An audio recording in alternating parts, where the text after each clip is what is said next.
Hello friends, कैसे हो? Hope सब बढ़िया होगे। Welcome to my YouTube channel UGC NET commerce made easy.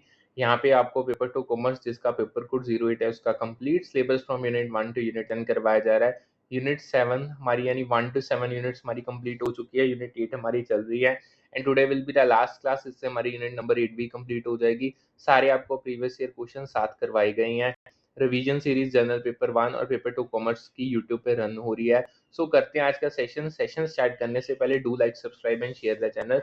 देखो, अब हमारा जो नेक्स्ट टॉपिक आता है वो आता है सर्विस मार्केटिंग का।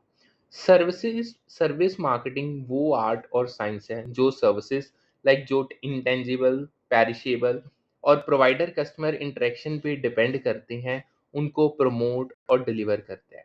अनलाइक फिजिकल प्रोडक्ट्स जैसे आपके फोन्स या क्लोथ्स, सर्विसेज को ना छू सकते हैं ना स्टोर कर सकते हैं और ये एक्सपीरियंस ड्रिवन होती हैं। ठीक है, think of a haircut, doctor पे आप जाते हो या नेटफ्लिक्स स्ट्रीमिंग कर रहे हो, ये सब सर्विसेज हैं।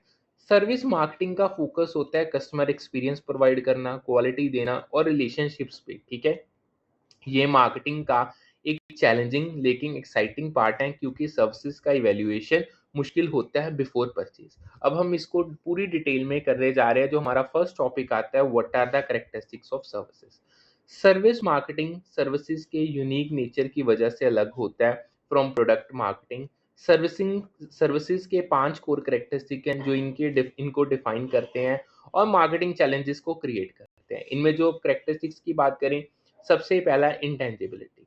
सर्विसेज इंटेंजिबल होती हैं, इनको परचेज से पहले ना तो देखा जा सकता है, ना छुआ जा सकता है, ना इनको फील किया जा सकता है। अब इसमें चैलेंज क्या है? देखो, कस्टमर्स के लिए क्वालिटी वैल्यूएट करना इसमें बहुत टफ होता है। सो प्रोवाइडर्स को टेंजिबल क्यूज जैसे क्लीन क्लिनिक्स हो गए, ब्रांडेड यूनिफॉर्म्स होगी पे फोकस करना पड़ता है। अगर एग्जांपल दूं, एक सैलून का एम्बियंस और स्टाफ का प्रोफेशनल लुक कस्टमर्स को क्वालिटी का भरोसा दिलाता है। ठीक है जी, आगे चलते हैं। इनसेपरेबिलिटी। सर्विसेज प्रोड्यूस्ड और कंज्यूम साइमल्टेनियसली होती हैं, यानी प्रोडक्शन कह लो या उनकी कंजम्पशन कह लो, वो साइमल्टेनियसली होगी और प्रोवाइडर और कस्टमर की इंटरेक्शन से सर्विस एक्सपीरियंस बनता है। अब इसमें चैलेंज क्या है? पॉजिटिव रिलेशनशिप्स और कंसिस्टेंट इंटरेक्शंस बहुत ज़रूरी हैं। एग्जांपल अगर दूं, एक डॉक्टर का पेशेंट के साथ एम्पैथेटिक बिहेवियर सर्विस एक्सपीरियंस को बनाता है या बिगाड़ता है। तीसरा आता है पेरिशेबिलिटी। सर्विसेज पेरिशेबल होती हैं, इनको स्टोर या इन्वेंट्री नहीं किया जा सकता। अगर सर्विस टाइम पे कंज्यूम नहीं होती तो उसकी वैल्यू लॉस्ट हो जाती है। अब चैलेंज क्या राइज होता है? प्रोवाइडर्स को कैपेसिटी और डिमांड मैनेज करनी पड़ती है। अगर एग्जांपल दूं, एक एम्प्टी फ्लाइट सीट या मिस्ड डॉक्टर अपॉइंटमेंट की वैल्यू फॉर एवर लॉस्ट हो जाती है। अब पेरिशेबिलिटी की जो सबसे ज्यादा पेपर में एग्जांपल पूछी जाती है, देखो, doctors charging for missed appointments perfectly perishability दिखाता है। यानी अगर आपने अपॉइंटमेंट मिस कर दी तब भी डॉक्टर आपसे चार्जेस लेता है। देखो, डॉक्टर का टाइम एक स्पेसिफिक स्लॉट के लिए रिजर्व्ड होता है।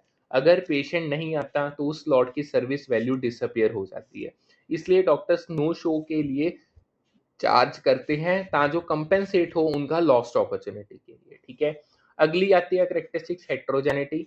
सर्विसेज की क्वालिटी और कंसिस्टेंसी वेरी करती है क्योंकि ह्यूमन इंटरेक्शंस इसमें इन्वॉल्व होती हैं। अब चैलेंज क्या है? स्टैंडर्डाइजिंग प्रोसेसेस और ट्रेनिंग एम्प्लॉयज क्रिटिकल है अगर आप कंसिस्टेंट क्वालिटी देना चाहते हो। एग्जाम्पल अगर दूं, एक रेस्टोरेंट में एक दिन ऑसम सर्विस मिलती है, दूसरे दिन एवरेज। ये डिपेंड करता है स्टाफ पे। पांचवा आता है कस्टमर की involvement.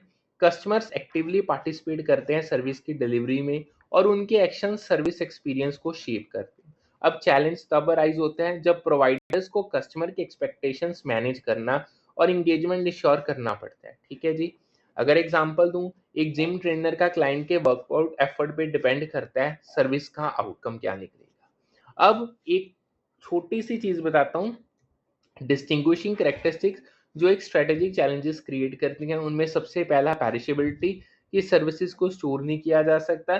So demand supply balance बहुत क्रिटिकल है। फिर आती है inseparability. Customer provider interaction quality को डिफाइन करती है, जितनी अच्छी ये होगी उतनी अच्छी क्वालिटी होगी।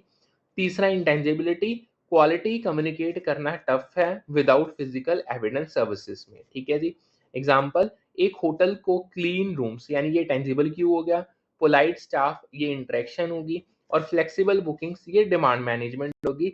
से इन चैलेंजेस को टैकल करना पड़ता है। ठीक है, ये एग्जाम्पल पेपर में पूछी गई थी। आगे चलते हैं। Next, what are information and people processing services, ये भी एक प्रीवियस ईयर क्वेश्चन है। देखो, सर्विसेज को उनके नेचर के बेसिस पे कैटेगराइज किया जा सकता है इनटू इंफॉर्मेशन प्रोसेसिंग सर्विसेज और पीपल प्रोसेसिंग सर्विसेज, जो अलग अलग मार्केटिंग अप्रोचेस डिमांड करते हैं।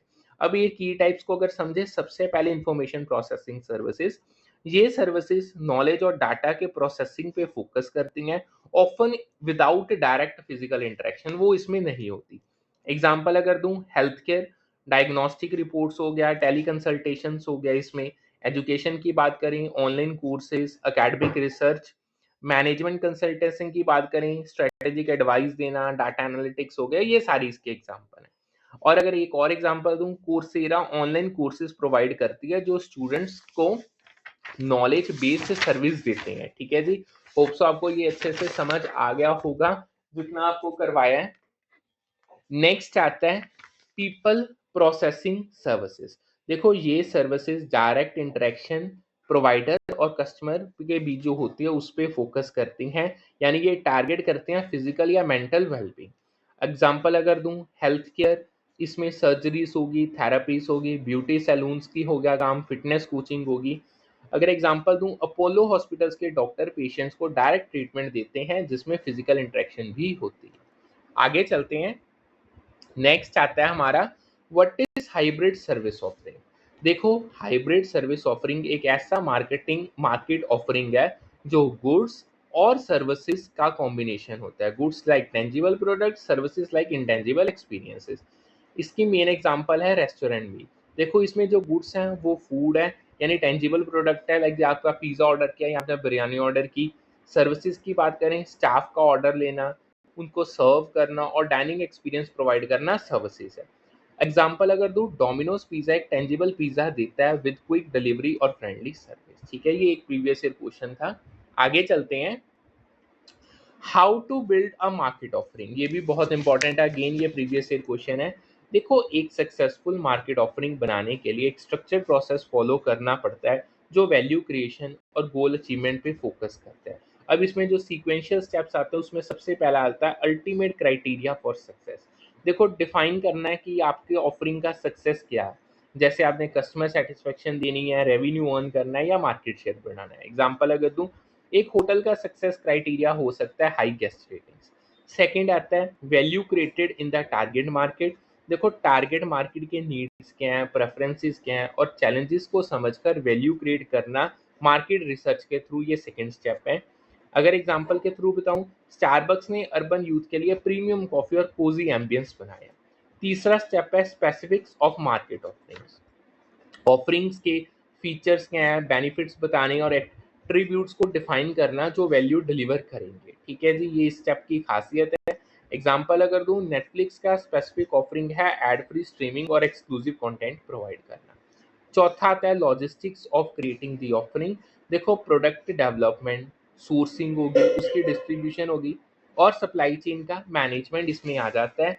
अगर एग्जांपल के थ्रू बताऊं, अमेजॉन प्राइम का फास्ट डिलीवरी लॉजिस्टिक्स क्रिटिकल है उसके ऑफरिंग के लिए। ठीक है जी। एंड पांचवा स्टेप आता है मॉनिटरिंग गोल प्रोग्रेस, परफॉर्मेंस ट्रैक करना, डाटा को एनालाइज करना और एडजस्टमेंट्स करना ताकि आप गोल्स अचीव करो। इस स्टेप की मेन खासियत है। एग्जांपल अगर तू जोमेटो डिलीवरी टाइम्स मॉनिटर करता है ताकि इंश्योर हो सके कस्टमर सेटिस्फेक्शन। आगे चलते हैं। नेक्स्ट आता है what is the supply chain management approach in services, ये भी बहुत इंपॉर्टेंट है।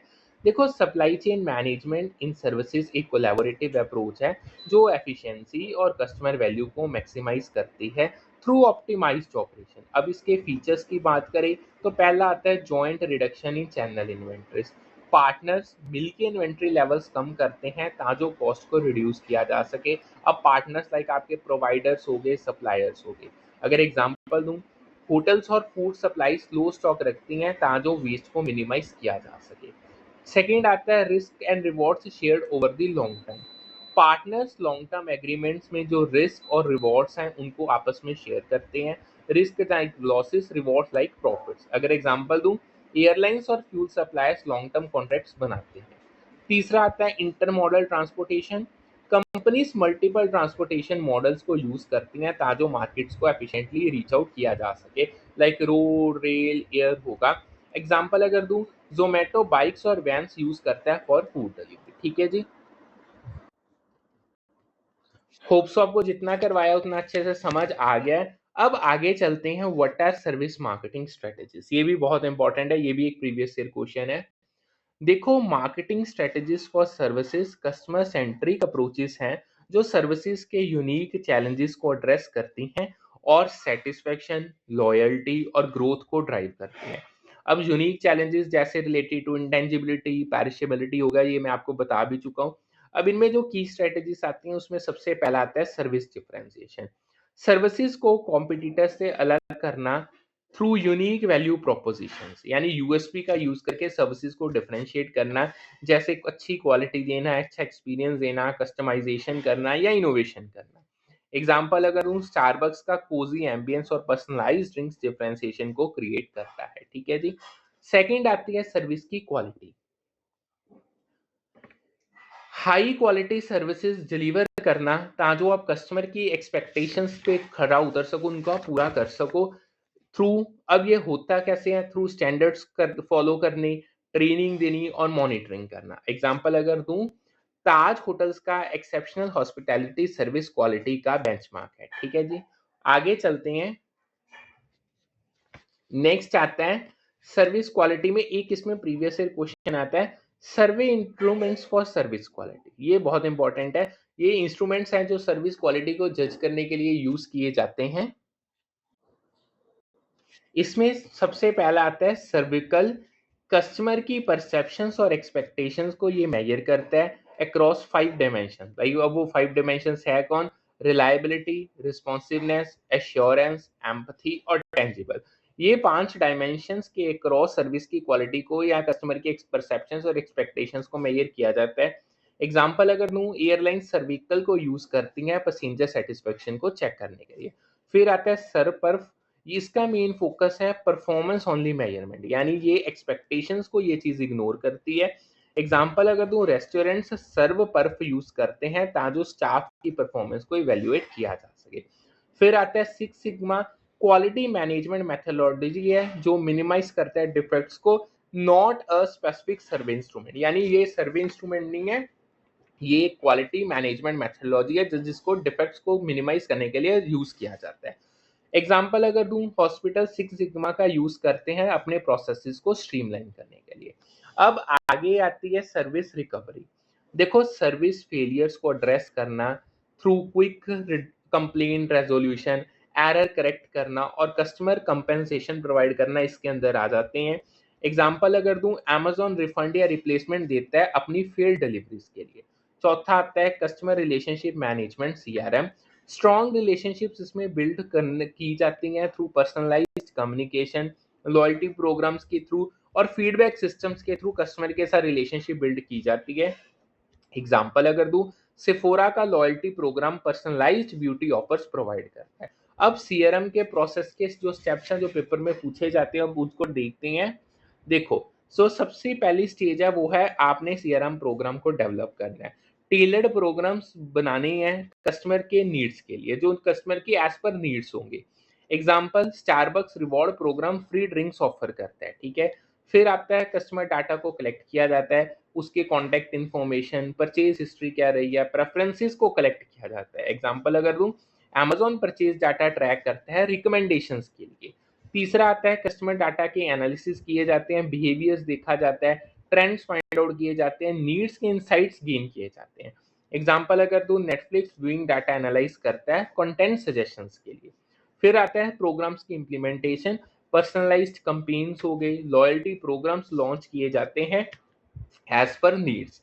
एग्जाम्पल अगर दूं, जोमेटो डिस्काउंट्स और प्रोमोस को इंप्लीमेंट करता है। एंड लास्ट आता है टारगेट कस्टमर की आइडेंटिफिकेशन, हाई वैल्यू कस्टमर्स को टारगेट किया जाता है पर्सनलाइज्ड एक्सपीरियंसेस प्रोवाइड करने के लिए। एग्जाम्पल अगर दूं, नाइका प्रीमियम ब्यूटी बायर्स को टारगेट करता है।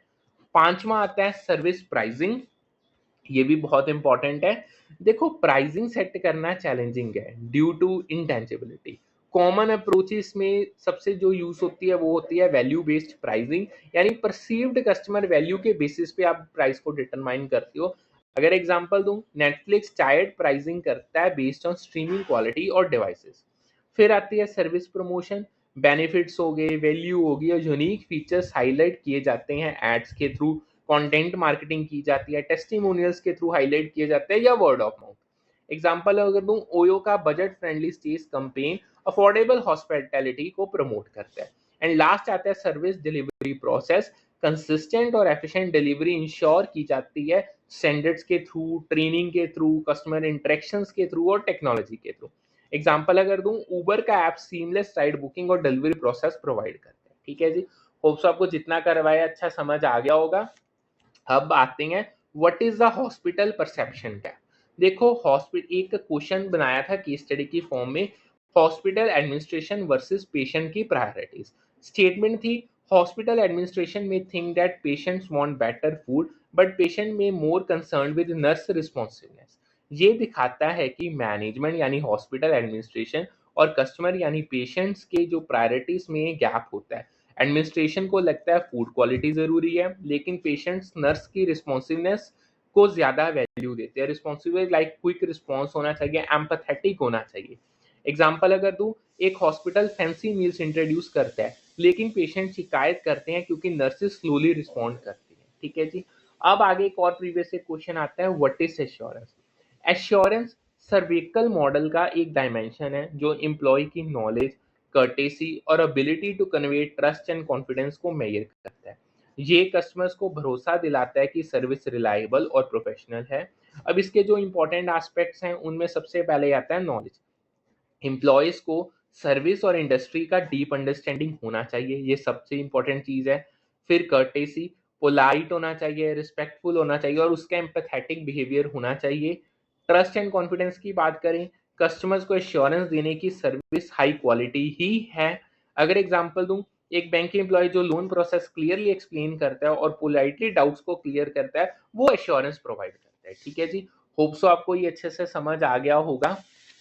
अभी कोई डाउट है तो आप पूछ सकते हो। नेक्स्ट टॉपिक पे चलते हैं। नेक्स्ट हमारा आते हैं ट्रेंड्स इन मार्केटिंग, ये भी बहुत इंपॉर्टेंट है सारे। देखो, ट्रेंड्स इन मार्केटिंग वो नए और इनोवेटिव तरीके हैं जो बिजनेसेस यूज करते हैं अपने कस्टमर्स के साथ कनेक्ट करने के लिए, लॉयल्टी बिल्ड करने के लिए और स्टैंड आउट करने के लिए इन क्राउडेड मार्केट। आज का मार्केटिंग सिर्फ प्रोडक्ट्स बेचना नहीं बल्कि social change, digital reach, sustainability और पर्सनलाइज एक्सपीरियंसेस के बारे में है। ये ट्रेंड्स कंज्यूमर बिहेवियर के एवोल्यूशन, टेक्नोलॉजिकल एडवांसमेंट्स और ग्लोबल मार्केट डायनामिक्स के रिस्पॉन्स में आए हैं। अब हम करते हैं start, what is social marketing. Social marketing एक डिसिप्लिन है जो मार्केटिंग प्रिंसिपल्स और टेक्निक्स का यूज करता है बिहेवियरल चेंज को प्रमोट करने के लिए for the greater social good. ये सोशल इश्यूज जैसे पब्लिक हेल्थ, इन्वायरमेंटल कंजर्वेशन या सोशल जस्टिस को एड्रेस करता है बाय लिवरेजिंग कंज्यूमर इनसाइट्स और बिहेवियर चेंज स्ट्रेटेजीज। इसका गोल है पॉजिटिव बिहेवियर्स को इनकरेज करना और नेगेटिव बिहेवियर्स को डिस्करेज करना। अब इसमें जो की इश्यूज आते हैं उनकी बात करें, सबसे पहला टोबैको कंपेन्स रन किए जाते हैं ताकि जो स्मोकिंग को रिड्यूस किया जा सके और अवेयरनेस रेज की जा सके about it's harmful effects. Family planning, contraception को प्रमोट किया जाता है, रिप्रोडक्टिव हेल्थ के बारे में बताया जाता है और इन्फॉर्म चॉइसेस लेने के लिए इनकरेज किया जाता है। पब्लिक हेल्थ की बात करें, वैक्सीनेशन अलग अलग डिजीजेस के लिए, डिजीज की प्रिवेंशन, हेल्दी लाइफस्टाइल को प्रमोट किया जाता है इसके अंदर। फिर आती है financial wellbeing, responsible financial habits होनी चाहिए, सेविंग्स करो और डेट मैनेजमेंट कंपेन्स रन किए जाते हैं। सोशल गुड्स की बात करें तो एनवायरमेंटल सस्टेनेबिलिटी होगी, ह्यूमन के राइट्स, एजुकेशन और कम्युनिटी डेवलपमेंट इसमें आ जाती है। अगर एग्जांपल दूं, Beti Bachao Beti Padhao campaign girl child education और जेंडर इक्वालिटी को प्रमोट करते हैं। ठीक है जी। अब एक इसमें प्रीवियस क्वेश्चन आया था, स्वच्छ भारत अभियान अ सोशल मार्केटिंग केस। अब ये है क्या? देखो, ये गवर्नमेंट ऑफ इंडिया का कंपेन है क्लीनलीनेस, हाइजीन और सैनिटेशन को प्रमोट करने के लिए। इसके गोल्स की बात करें तो ये एक ओपन डेफेकेशन को एलिमिनेट करता है, वेस्ट मैनेजमेंट इंप्रूव करता है और एक क्लीन एनवायरनमेंट को क्रिएट करने के लिए इनकरेज करता है। अब ये करता कैसे है? इसमें अवेयरनेस कैंपेन्स रन किए जाते हैं, कम्युनिटी मोबिलाइजेशन होती है और बिहेवियरल चेंज स्ट्रेटजीज इंप्लीमेंट की जाती हैं। अब सोशल मार्केटिंग क्यों इंपॉर्टेंट है? देखो, ये एटीट्यूड्स और बिहेवियर चेंज करता है, लाइक जैसे पब्लिक क्लीनलीनेस हो गया। अब ये होता कैसे है? थ्रू मार्केटिंग टेक्निक्स, एड्स दी, इन्फ्लुएंसर को यूज किया और कम्युनिटी इवेंट्स के थ्रू। अगर एग्जांपल दूं, स्वच्छ भारत के पोस्टर्स और टीवी एड्स लोगों को डस्टबिन यूज करने के लिए मोटिवेट करते हैं। अब आगे चलते हैं ऑनलाइन मार्केटिंग पे। ऑनलाइन मार्केटिंग डिजिटल टेक्नोलॉजीज और इंटरनेट का यूज करता है ग्लोबल ऑडियंस के रीच करने के लिए, पर्सनलाइज्ड मैसेजेस के लिए और कंज्यूमर बिहेवियर को ट्रैक करने के लिए। ये आज का डोमिनेंट ट्रेंड है, क्योंकि डिजिटल प्लेटफॉर्म बिजनेसेस को कॉस्ट इफेक्टिव और टारगेटेड रीच प्रोवाइड करते हैं। अब इसमें जो की स्ट्रेटजीज यूज की जाती हैं उनकी बात करें, सबसे पहला search engine optimisation, SEO. Website को सर्च इंजन जैसे गूगल है उस पे हायर रैंक कराया जाता है। सोशल मीडिया मार्केटिंग की बात करें तो प्लेटफॉर्म जैसे इंस्टाग्राम, एक्स और लिंक्डइन पे कंपेन्स चलाए जाते हैं। कंटेंट मार्केटिंग की बात करें, ब्लॉग्स हो गए, वीडियोस होगी और इन्फोग्राफिक से वैल्यू प्रोवाइड की जाती है। ईमेल मार्केटिंग की बात करें, पर्सनलाइज्ड ईमेल से कस्टमर इंगेजमेंट बढ़ाई जाती है। इन्फ्लुएंसर मार्केटिंग की बात करें, इन्फ्लुएंसर्स के थ्रू प्रोडक्ट्स को प्रमोट करवाया जाता है। एग्जाम्पल अगर दूं, अमेजोन का एसईओ और social media ads targeted products को प्रमोट करते हैं। अब आती हैं characteristics online and social media marketing की। सबसे पहले तो ये रिच हैं, यानी वीडियोस, इमेजेस, ऑडियो और इंटरेक्टिव एलिमेंट से इंगेजिंग कंटेंट प्रोवाइड करती हैं। इंटरेक्टिव है, टू वे कम्युनिकेशन से इंगेजमेंट बहुत ज़्यादा बढ़ती है, लाइक कमेंट्स और डीएम्स हो गए यूज होते हैं। अप टू डेट रहती है, कंटेंट को क्विकली अपडेट और मॉडिफाई आप कर सकते हो। एग्जांपल अगर दूं, जोमेटो का इंस्टाग्राम पेज फूडी रील्स और पोल से इंटरेक्टिव और रिच कंटेंट प्रोवाइड करता है। अब आगे आती है green marketing. What is green marketing? Green marketing, या जिसे आप सस्टेनेबल और एनवायरमेंटल मार्केटिंग कह सकते हो, ये इको फ्रेंडली प्रोडक्ट्स और प्रैक्टिसेस को प्रमोट करती है। ये sustainable sourcing, reduced carbon footprint, recycling और कंजर्वेशन पे फोकस करती है to appeal environmentally conscious consumer. अब इसमें कुछ की एस्पेक्ट्स आते हैं। हाईलाइट करती है eco friendly attributes like biodegradable packaging करो, ऑर्गेनिक मटेरियल्स को यूज करो। प्रमोट करती है sustainable practices like renewable energy, zero waste होना चाहिए। कंज्यूमर के कंसर्न्स क्लाइमेट चेंज और सस्टेनेबिलिटी को लेकर एड्रेस करती है। अगर एग्जांपल दूं, हिंदुस्तान यूनिलीवर लिमिटेड का Lifebuoy soap eco friendly packaging और सस्टेनेबिलिटी कैंपेन्स को यूज करते हैं। ठीक है जी। अब आगे चलते हैं next. What is direct marketing? Direct marketing एक इंटरेक्टिव मोड है जिसमें बिजनेसेस डायरेक्टली कस्टमर से कम्युनिकेट करते हैं without involvement of any intermediaries. ये पर्सनलाइज्ड मैसेजिंग, टारगेटेड कैंपेन्स और हाई रिस्पॉन्स रेट्स के लिए जानी जाती है। अब इसमें जो मेन स्ट्रेटजीज यूज होती हैं उसकी बात करें, डायरेक्ट मेल भेजा जाता है, पर्सनलाइज्ड लेटर्स या ब्रोशर्स किए भेजे जाते हैं, टेली मार्केटिंग की जाती है, फोन कॉल से प्रमोशंस और सेल्स की जाती हैं, email marketing, targeted email campaigns run किए जाते हैं, personalised communications, SMS, WhatsApp campaigns run किए जाते हैं। एग्जांपल अगर दूं, एचडीएफसी बैंक के पर्सनलाइज्ड लोन ऑफर्स ईमेल और एसएमएस के थ्रू डायरेक्ट मार्केटिंग है। ठीक है जी। अब डेली मार्केटिंग डायरेक्ट मार्केटिंग है या नहीं, इसको समझते हैं। देखो, टेली मार्केटिंग डायरेक्ट मार्केटिंग का पार्ट है। इसमें फोन कॉल्स की जाती हैं प्रोडक्ट्स को प्रमोट करने के लिए, सर्विस को कंडक्ट करने के लिए या सेल्स को क्लोज करने के लिए। एग्जांपल अगर दूं, एयरटेल का telemarketing team new broadband plan को प्रमोट करते हैं कॉल्स के थ्रू। अब आगे आती है इनडायरेक्ट मार्केटिंग। इनडायरेक्ट मार्केटिंग तब होती है जब कंपनी अपने प्रोडक्ट्स को इंटरमीडियरीज के थ्रू डिस्ट्रीब्यूट करती है टू रीच एंड कंज्यूमर्स। ये इंटरमीडियरीज रिटेलर्स, होलसेलर्स या डिस्ट्रीब्यूटर्स हो सकते हैं। ये डायरेक्ट सेलिंग से अलग है क्योंकि कंपनी खुद कंज्यूमर से नहीं मिलती। की एस्पेक्ट्स क्या हैं? प्रोडक्ट्स इंटरमीडियरीज के थ्रू कंज्यूमर तक पहुंचते हैं। कॉमन है ये एफएमसीजी और कंज्यूमर गुड्स इंडस्ट्रीज में। एग्जांपल अगर दूं, पार्ले जी बिस्कुट होलसेलर और रिटेलर्स के थ्रू किराना स्टोर्स में पहुंचाते हैं। नेक्स्ट आती है रूरल मार्केटिंग। क्या है रूरल मार्केटिंग? रूरल एरियाज के कंज्यूमर्स और बिजनेसेस को टारगेट करती है विद टेलर्ड स्ट्रेटजीज के साथ। रूरल मार्केट्स यूनिक चैलेंजेस और अपॉर्चुनिटीज ऑफर करती है। अगर चैलेंजेस की बात करें तो इसमें लिटरेसी लेवल बहुत कम है, लिमिटेड इंफ्रास्ट्रक्चर है, और वहीं अगर अपॉर्चुनिटीज की बात करें, इनकम ग्रोइंग है, कंज्यूमर बेस एक्सपैंड हो रहा है। अब इसमें कुछ की एस्पेक्ट्स आते हैं। सबसे पहले आता है ग्रोथ अपॉर्चुनिटी। देखो जैसे इनकम लेवल्स राइज कर रहे हैं, डिमांड बढ़ रही है, और अनटैप्ड पोटेंशियल रूरल मार्केट्स को अट्रैक्टिव बना रहा है आज के टाइम पे। आईसीटी एक ड्राइवर है, यानी information and communication technology rural customers को मार्केट से कनेक्ट करती है, जिससे ई कॉमर्स और डिजिटल ट्रांजैक्शंस इनेबल होती है। अगर हम बात करें आईसीटी की, इंटरनेट, मोबाइल्स और डिजिटल प्लेटफॉर्म्स यूज किए जा रहे हैं, ठीक है। अब एक अर्बन शॉपिंग ट्रेंड्स हैं। Rural customers often near by urban shops या ई कॉमर्स प्लेटफॉर्म से ग्रोसरीज, अपैरल, कंज्यूमर ड्यूरेबल्स या एग्री इनपुट्स खरीदते हैं due to limited rural availability. Example अगर दूं, एचयूएल का प्रोजेक्ट शक्ति रूरल वुमेन को डिस्ट्रीब्यूटर्स बनाता है ताकि रिमोट विलेजेस तक पहुंचा जा सके।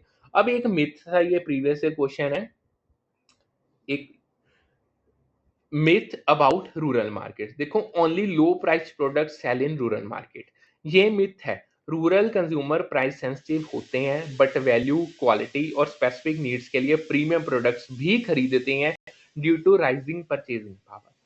Second, no significant change in advertising copy. देखो रूरल एड्स सिंपल और कल्चरली रेलेवेंट होती हैं, लेकिन मेजर चेंजेस की जरूरत इसमें नहीं होती। Simpler products, products easy to use, service और मेंटेन होने चाहिए रूरल कंज्यूमर्स के लिए। अगर एग्जांपल दूं, हीरो मोटोकॉप अफोर्डेबल और ड्यूरेबल बाइक्स बनाता है रूरल राइडर्स के लिए, ठीक है जी। अब आगे आता है सीआरएम क्या है। कस्टमर रिलेशनशिप मैनेजमेंट एक स्ट्रेटजी है जो स्ट्रॉन्ग कस्टमर रिलेशनशिप बिल्ड और मेंटेन करती है थ्रू इफेक्टिव डाटा मैनेजमेंट और पर्सनलाइज्ड इंटरेक्शंस।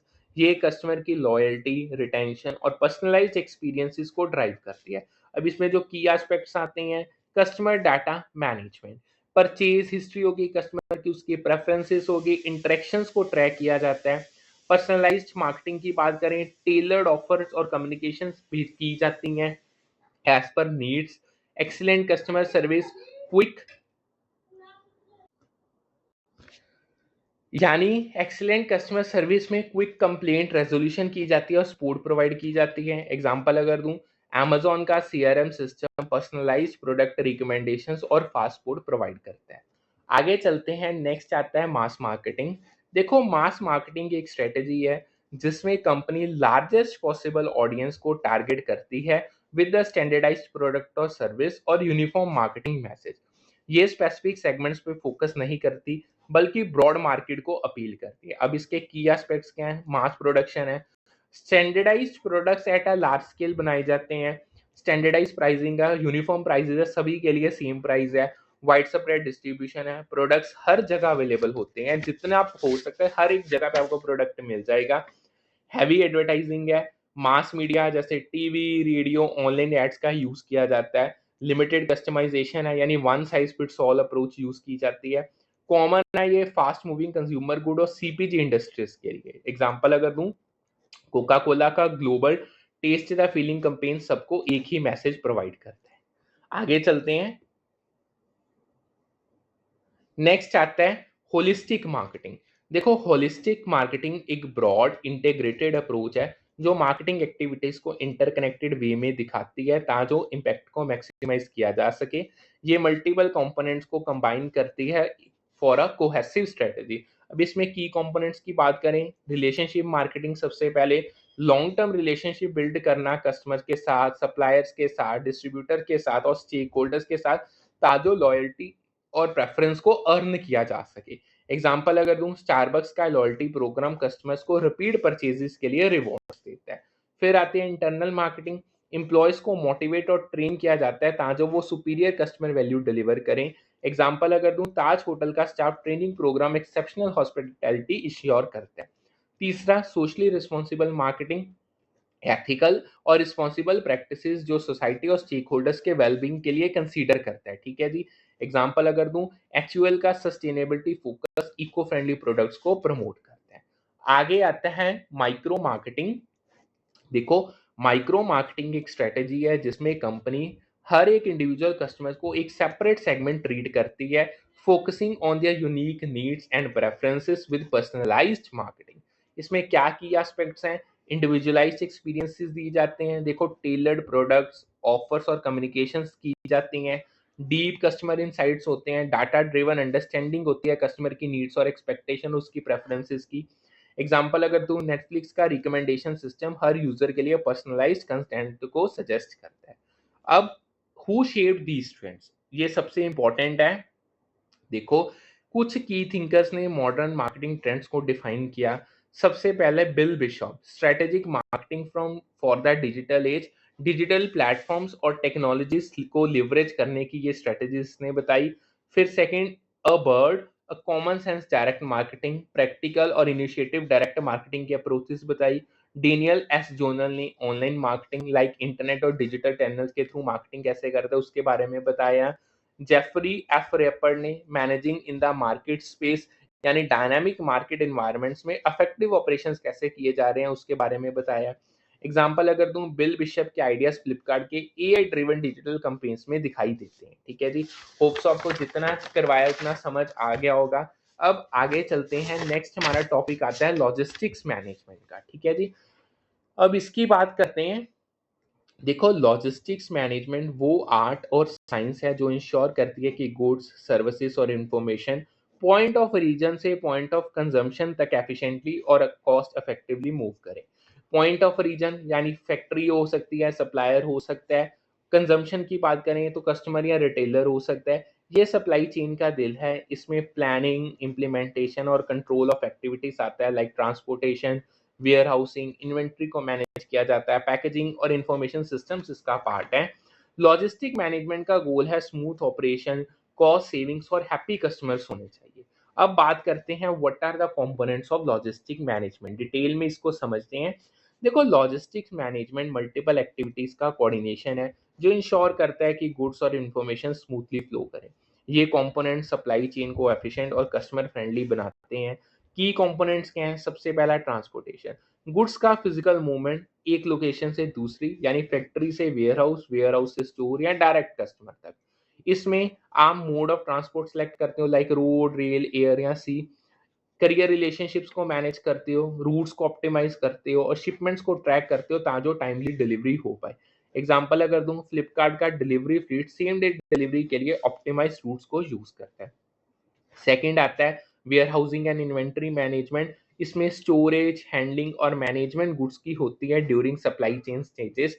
ये इंश्योर करती है राइट प्रोडक्ट्स राइट क्वांटिटी में अवेलेबल हो, जिससे स्टॉक आउट्स एंड और एक्सेस इन्वेंट्री दोनों ही खत्म हो जाए। स्टॉक आउट मतलब आउट ऑफ स्टॉक सिचुएशन ना आए। इसमें जो एक्टिविटीज आती है, आप रिसीव करते हो, स्टोर, पिक, पैक, शिप और इन्वेंट्री को ट्रैक करते हो। एग्जाम्पल अगर दूं, अमेजोन का वेयर हाउस रोबोट्स इन्वेंट्री को एफिशिएंटली मैनेज करता है। तीसरा आता है order processing and fulfilment. Customer orders को एफिशिएंटली प्रोसेस करते हैं, ऑर्डर एंट्री की जाती है यानी कस्टमर्स ऑर्डर्स हैं जो उनको अच्छे से रिकॉर्ड किया जाता है, उनको वेरिफिकेशन होती है, पिक पैक किए जाते हैं और शिपमेंट को प्रिपेयर किया जाता है। गोल है एक्यूरेट और टाइमली फुलफिलमेंट हो ताकि जो कस्टमर की एक्सपेक्टेशंस पूरी हो। एग्जांपल अगर दूं, मिंत्रा का automated order processing system quick deliveries को इंश्योर करता है। चौथा आता है packaging and material handling. Packaging की बात करें, गुड्स को ट्रांसपोर्टेशन और स्टोरेज के ड्यूरिंग प्रोटेक्ट करना with appropriate materials, optimised designs और रेगुलेटरी कंप्लायंस। मटेरियल हैंडलिंग की बात करें, गुड्स का movement within a facility like जैसे लोडिंग, अनलोडिंग और इंटरनल ट्रांसपोर्टेशन होगी। एग्जांपल अगर दूं, अमूल का cold chain packaging dairy products को फ्रेश रखता है। फिर आता है information systems and technology. Accurate और टाइमली इंफॉर्मेशन इन्वेंट्री के रिगार्डिंग, ऑर्डर्स के रिगार्डिंग और ट्रांसपोर्टेशन स्केड्यूल्स बहुत क्रिटिकल हैं। टेक्नोलॉजीज लाइक आपका transportation management system TMS, warehouse management system WMS और एंटरप्राइज रिसोर्स प्लानिंग यूज किए जाते हैं प्रोसेसेस को स्ट्रीमलाइन करने के लिए और विजिबिलिटी को इम्प्रूव करने के लिए। एग्जाम्पल अगर दूं, डीएचएल का TMS real time shipment tracking देता है। फिर आते हैं रिवर्स लॉजिस्टिक्स। गुड्स हो गए, मटेरियल्स हो गए और इंफॉर्मेशन का ऑपोजिट फ्लो होता है इसमें, कंजम्पशन से ओरिजिन तक या डिस्पोजल के लिए। इसमें रिटर्न्स, रिपेयर्स, रिसाइकलिंग और डिस्पोजल मैनेजमेंट आ जाती है। एग्जांपल अगर दूं, अमेजोन का इजी रिटर्न प्रोसेस कस्टमर का ट्रस्ट बढ़ाता है। अब आगे आती है what is traditional logistic approach, ये भी बहुत इंपॉर्टेंट है। देखो, ट्रेडिशनल लॉजिस्टिक्स मैनेजमेंट एक ओल्ड स्कूल अप्रोच है जो फोकस करती है इंडिपेंडेंट ऑपरेशंस और कॉस्ट मिनिमाइजेशन पे विद इन अ फर्म, लेकिन मॉडर्न इंटीग्रेटेड अप्रोचेस के कंपेयर में ये बहुत लिमिटेड होती है। इसके की एलिमेंट्स हैं इंडिपेंडेंट इन्वेंट्री मैनेजमेंट एफर्ट्स। हर डिपार्टमेंट अपना इन्वेंट्री इंडिपेंडेंटली मैनेज करता है without much coordination. Department like procurement, production और डिस्ट्रीब्यूशन कोई भी हो सकता है। चैलेंज है ये सिलोस क्रिएट करता है जिससे विजिबिलिटी रिड्यूस होती है और जो एफिशिएंसी है अक्रॉस द सप्लाई चेन वो कम होती है। एग्जांपल अगर तू एक फैक्ट्री अपना रॉ मटेरियल स्टॉक रखती है लेकिन वेयर हाउस से सिंक्रोनाइज नहीं करती जिससे एक्सेस या शॉर्टेजेस हो सकती हैं। सेकंड आता है मिनिमाइजिंग फर्म कॉस्ट। फोकस होता है फर्म लेवल कॉस्ट को कम करने पे, इन्वेंट्री होल्डिंग, ट्रांसपोर्टेशन और वेयर हाउसिंग कॉस्ट को कम किया जा सके। इसमें जो स्ट्रेटेजीज यूज होती हैं, लार्ज बैच प्रोडक्शन की जाती है, सेंट्रलाइज्ड वेयर हाउसिंग रखी जाती है और कॉस्ट ड्रिवन सप्लायर सिलेक्शन होती है इकोनॉमीज ऑफ स्केल को अचीव करने के लिए। चैलेंज है ये रिस्पॉन्सिवनेस, एजिलिटी या कस्टमर सेटिस्फेक्शन पे कम फोकस करती है। एग्जांपल अगर दूं, एक कंपनी बल्क शिपमेंट्स यूज करती है ट्रांसपोर्टेशन कॉस्ट को सेव करने के लिए, लेकिन डिलीवरी डिले से कस्टमर खुश नहीं होते। ठीक है जी, आगे चलते हैं नेक्स्ट टॉपिक पे। What are the benefits of logistic management. देखो बेनिफिट्स क्या हैं। इफेक्टिव लॉजिस्टिक्स मैनेजमेंट बिजनेस को मल्टीपल एडवांटेजेस देती है जो कॉस्ट, कस्टमर सेटिस्फेक्शन और मार्केट पोजीशन को बूस्ट करते हैं। कुछ मेन बेनिफिट्स देखें तो कॉस्ट एफिशिएंसी बढ़ती है, optimise routes, reduction in inventory cost और फास्टर ऑर्डर प्रोसेसिंग से सिग्निफिकेंट सेविंग्स अचीव होती हैं। एग्जांपल अगर दूं, फ्लिपकार्ट का AI driven logistics cost saving देता है by minimising fuel use. Customer की सेटिस्फेक्शन बढ़ती है, टाइमली डिलीवरीज, एक्यूरेट ऑर्डर और इजी रिटर्न्स कस्टमर लॉयल्टी को बढ़ाते हैं। एग्जांपल अगर दूं, Amazon प्राइम का सेम डे डिलीवरी कंज्यूमर्स को इंप्रेस करता है। तीसरा competitive advantage, faster response times, flexible fulfilment और superior service market edge provide करती है कंपनी को। एग्जांपल, डीएचएल का ग्लोबल लॉजिस्टिक नेटवर्क कॉम्पिटिटर से आगे रखता है। चौथा आता है supply chain integration. Stakeholders जैसे सप्लायर्स और डिस्ट्रीब्यूटर्स के साथ कोलैबोरेशन और विजिबिलिटी बहुत इंप्रूव होती है। एग्जांपल, वॉलमार्ट का integrated supply chain real time data sharing provide करता है। फिफ्थ आता है sustainability, optimise routes, reduced fuel consumption और eco friendly packaging sustainability goals को सपोर्ट करती है। एग्जांपल अगर दूं, एक्चुअल का ग्रीन लॉजिस्टिक प्रोग्राम वेस्ट को कम करता है। अब बात आती है what is market feasibility study. ये एक प्रीवियस ईयर क्वेश्चन है। देखो, मार्केट फिजिबिलिटी स्टडी एक प्रोसेस है जो इवेल्युएट करता है कि एक प्रोडक्ट या सर्विस का मार्केट में पोटेंशियल है या नहीं, with a focus on demand, sales, cost और ब्रेक इवन एनालिसिस। ये लॉजिस्टिक प्लानिंग के लिए बहुत क्रिटिकल है। इसमें जो की स्टेप्स आते हैं, सबसे पहला estimation of demand in target market at different price levels. Market size, target customers और डिमांड को असेस करना एट वेरियस प्राइस पॉइंट्स इसकी खासियत है। एग्जांपल अगर दूं, एक न्यू स्मार्टफोन के लिए अर्बन यूथ का डिमांड एनालाइज करना। सेकेंड स्टेप आता है forecasting sales based on demand estimation and competitive analysis. Sales volume predict किया जाता है बेस्ड ऑन डिमांड और मार्केट कॉम्पिटिशन। कस्टमर की प्रेफरेंसेस को देखा जाता है और ट्रेंड्स एनालाइज किए जाते हैं। एग्जांपल अगर दूं, सैमसंग न्यू फोन के सेल्स फोरकास्ट करता है बेस्ड ऑन एप्पल के कॉम्पिटिशन। ठीक है जी। तीसरा मेन पॉइंट आता है, स्टेप आता है estimating the cost of serving the market segment. Production, marketing, distribution और ऑपरेशनल कॉस्ट को इवेल्युएट किया जाता है। एग्जांपल अगर दो, एफएमसीजी ब्रांड रूरल डिस्ट्रीब्यूशन के लॉजिस्टिक कॉस्ट को कैलकुलेट करता है। चौथा आता है calculating break even price and sales volume.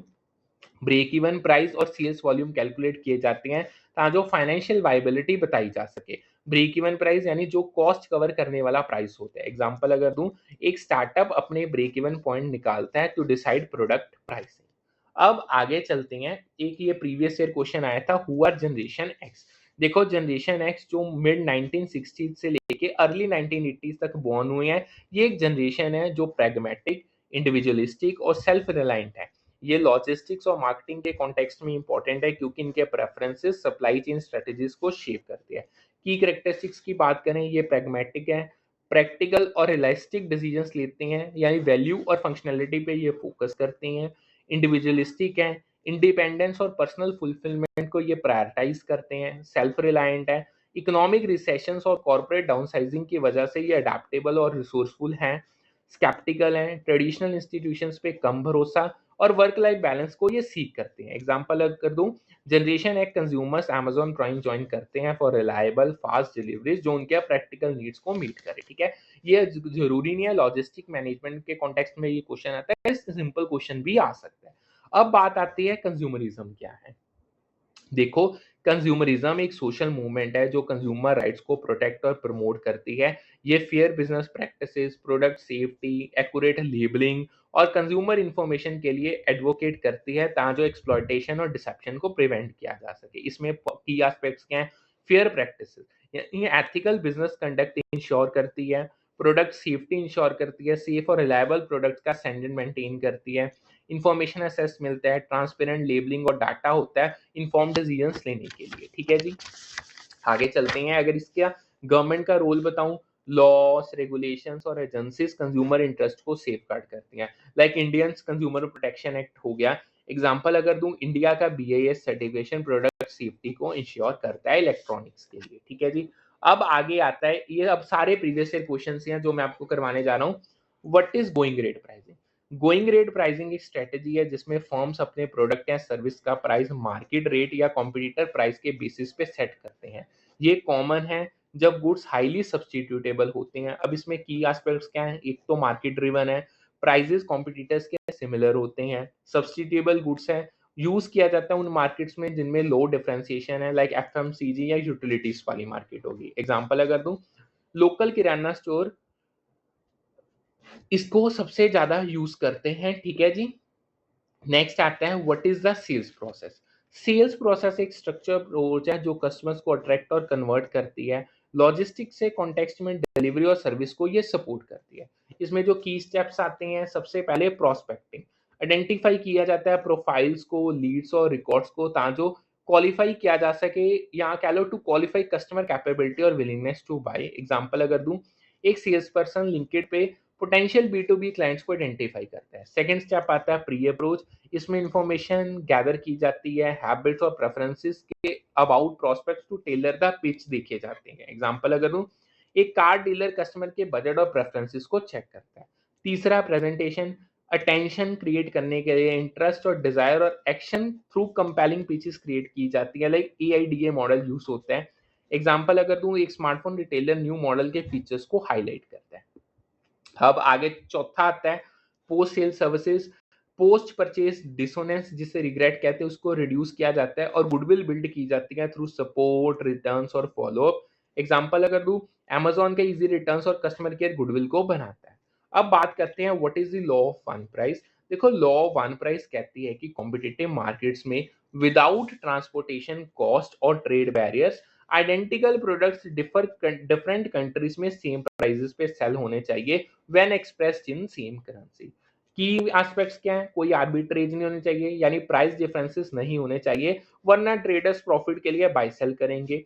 Global markets हैं, अप्लाई करते हैं टू स्टैंडर्डाइज्ड गुड्स हर एक कमोडिटी के लिए। एग्जांपल अगर दूं, गोल्ड का प्राइस ग्लोबल मार्केट में सिमिलर होता है आफ्टर करेंसी कन्वर्जन। अब बात आती है एक एफिशिएंट मार्केट क्या है। देखो, एफिशिएंट मार्केट एक ऐसा मार्केट है जिसमें नो इम्पेडिमेंट्स यानी ट्रेड बैरियर्स या रिस्ट्रिक्शंस होते हैं, नहीं होते, allowing free flow of goods and services.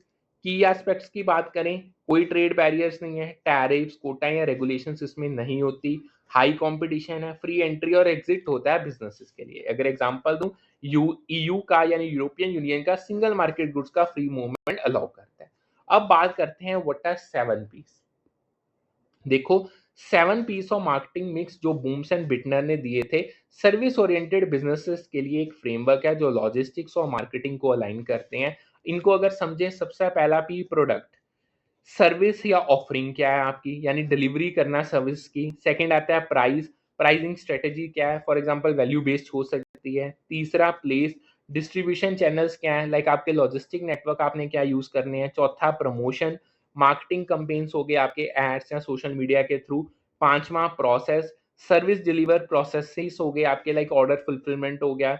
Sixth आता है पीपल, एम्प्लॉयज और कस्टमर्स इन्वॉल्व जो सर्विस में हैं। एंड सेवंथ आता है फिजिकल एविडेंस, आपके जो टेंजिबल क्यूज है, लाइक पैकेजिंग या ब्रांडिंग। अगर एग्जांपल दूं, जोमेटो का फास्ट डिलीवरी प्रोसेस है, फ्रेंडली राइडर्स पीपल हो गए और ब्रांडेड पैकेजिंग, ये फिजिकल एविडेंस 7 पीस को दिखाता है। अब बात आती है स्ट्रेटेजी कंट्रोल क्या है। देखो, स्ट्रेटेजी कंट्रोल मार्केटिंग में इवैल्यूएट करता है कि कंपनी अपने बेस्ट अपॉर्चुनिटीज परस्यू कर रही है या नहीं, जो इंश्योर करता है alignment with strategic objectives. Opportunities जैसे मार्केट्स, प्रोडक्ट्स और चैनल्स के रिलेटेड।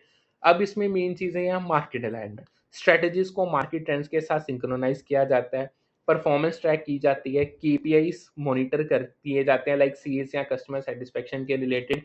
एग्जाम्पल अगर दूं, नाइकी अपने रनिंग शूज के कंपेन्स को जेन जी ट्रेंड्स के साथ अलाइन करता है। ठीक है जी। नेक्स्ट आते हैं what is direct and database marketing. ठीक है, देखो direct and database marketing targeted communication modes हैं जो मेलिंग्स, कैटलॉग्स और टेली मार्केटिंग यूज करते हैं स्पेसिफिक कस्टमर्स को रीच आउट करने के लिए। इसके की एस्पेक्ट्स हैं, एक तो पर्सनलाइज्ड आउटरीच है, डाटा ड्रिवन कस्टमर टारगेटिंग की जाती है, हाई रिस्पॉन्स रेट्स हैं, डायरेक्ट इंगेजमेंट से कन्वर्जेंस बहुत ज्यादा बढ़ जाती है। एग्जाम्पल अगर दूं, एचडीएफसी का कैटलॉग मेलिंग लोन ऑफर्स के लिए यूज करते हैं। फिर आते हैं मार्केटिंग चैनल्स क्या होते हैं। देखो, मार्केटिंग चैनल्स एक सेट ऑफ इंटरडिपेंडेंट ऑर्गेनाइजेशंस हैं जो प्रोडक्ट को अवेलेबल बनाती हैं फॉर यूज या कंजम्पशन। ये लॉजिस्टिक्स का क्रिटिकल पार्ट है। की एस्पेक्ट्स बताऊं तो alignment with strategy, channels company के मार्केटिंग गोल्स के साथ सिंक्रोनाइज होने चाहिए। इंटरडिपेंडेंस है, मैन्युफैक्चरर्स, डिस्ट्रीब्यूटर्स, रिटेलर्स एक साथ काम करते हैं। एग्जाम्पल अगर दूं, अमूल का डायरी डिस्ट्रीब्यूशन नेटवर्क रिटेलर्स तक प्रोडक्ट्स को पहुंचाता है। लास्ट क्वेश्चन आता है how does price perception affect purchases. देखो, प्राइस परसेप्शन कस्टमर्स के परसेप्शन और प्राइजेस परचेज डिसीजन को इन्फ्लुएंस करते हैं बियॉन्ड द स्टेटेड प्राइस। यानी परसेप्शन और prices related to quality and value. Key aspects क्या हैं, प्राइस थ्रेशोल्ड्स हैं, हाई प्राइजेस क्वालिटी सिग्नल करते हैं, low prices value. Psychological impact क्या है, कस्टमर्स अपने एक्सपेक्टेशन के बेसिस पे प्राइजेस को जज करते हैं। अगर एग्जांपल दूं, एप्पल का हाई प्राइसिंग प्रीमियम क्वालिटी को सिग्नल करता है। होप सो यहाँ पे आपको जितना करवाया उतना समझ आ गया होगा। तो यहाँ पे हमारा आज का सेशन और यूनिट नंबर 8 मार्केटिंग मैनेजमेंट की कंप्लीट होती है। सारे प्रीवियस ईयर क्वेश्चंस 2016 ऑनवर्ड्स आपको करवा दिए गए हैं along with the syllabus. Revision series general paper 1 और पेपर 2 कॉमर्स के यूट्यूब पे रन कर रही है। So do like, subscribe and share the channel. So करते हैं आज का सेशन वाइंड अप, फिर मिलेंगे with a new session with a new set of topics और unit 9 legal aspects of business को करेंगे स्टार्ट। Thank you.